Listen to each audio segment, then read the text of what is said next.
I think. Bart actually, one of our members said, I think Michael said it best in Allcraft. Why can't expansions be additive? And my line was basically like, sometimes expansions feel subtractive. I mean, especially moving to anywhere from Legion was almost always going to feel subtractive. But yeah, it's like if there's an expansion and it actually just offers the bare minimum in terms of the new content, but does a whole bunch of systems and stuff that, maybe gives you like a big evergreen time walking thing, like, a revamp, like time walking V2. It's like that would feel like a true expansion. Because you're getting a new thing, but also like the base game is being expanded. Or if there's a player housing or a farming or, a feature like that stands to the game forever, people are like, oh, cool. There's a new feature coming, and it's not just coming to World of Warcraft 10.0. It's coming to World of Warcraft.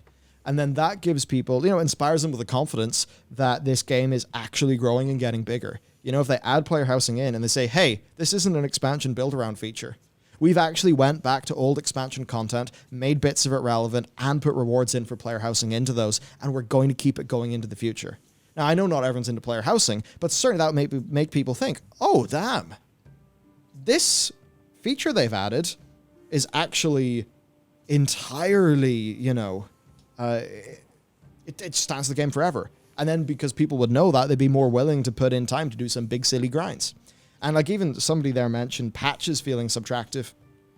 Yeah, the amount of people running Uldir dried up as soon as the Zara lore came out. That's an issue WoW's had for ages. And, you explained to me how in FF, if a raid isn't constant, you could kind of just farm it out again and again and again and again.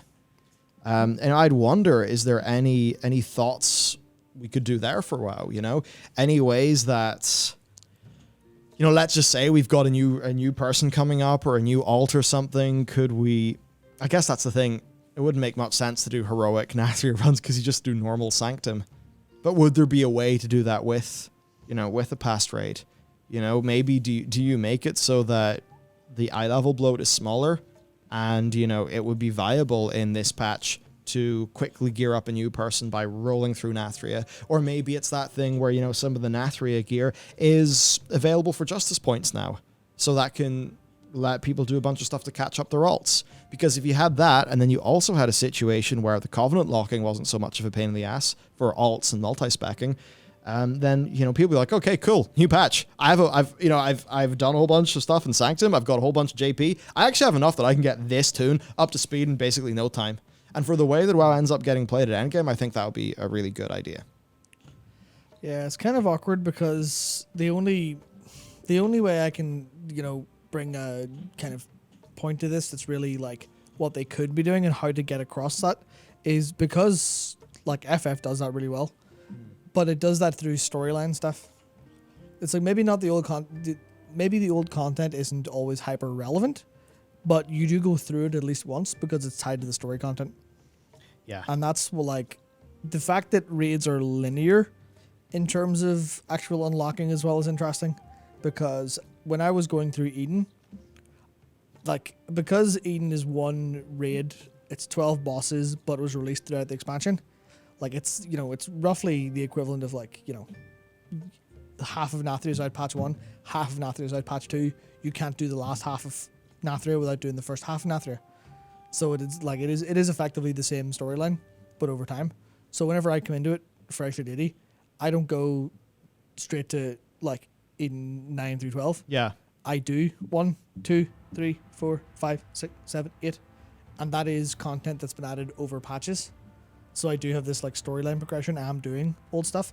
I have to do it at least once to actually see it and finish it.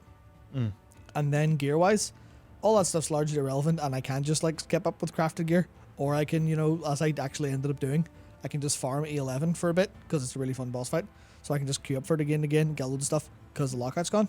So it's the idea of if Nathria gave competitive enough gear in terms of difficulty wise, because I think that's one of the problems, because when you said why do heroic Nathria when you can do normal Sanctum, that's kind of one of the problems where the difficulty is kind of similar enough. But it's the idea of it would be really, really fun if you could just do normal Nathria all day long and then do that to get into normal Sanctum instead of having to run around Korthia like a lunatic, picking up everything to get Korthia to me gear. That would be more exciting. Yeah that would be a valid option to actually do that, instead of spending all your gold at the auction house. to get 200 gear in a 230 piece. Just throw it Especially down. if there was less trash. Yeah. Because actually, if you told me that it was Nathria but a boss rush, and that's how I could gear up an alt, and I could do the boss rush a few times, I'd be like, holy shit, boys, let's go. But if it's that thing where, you know, only a third of the time or half the time is spent fighting a boss because everything's a one-shot, Yeah. it's doing the trash. For me, I've never enjoyed trash. I was one of those people. I like trial.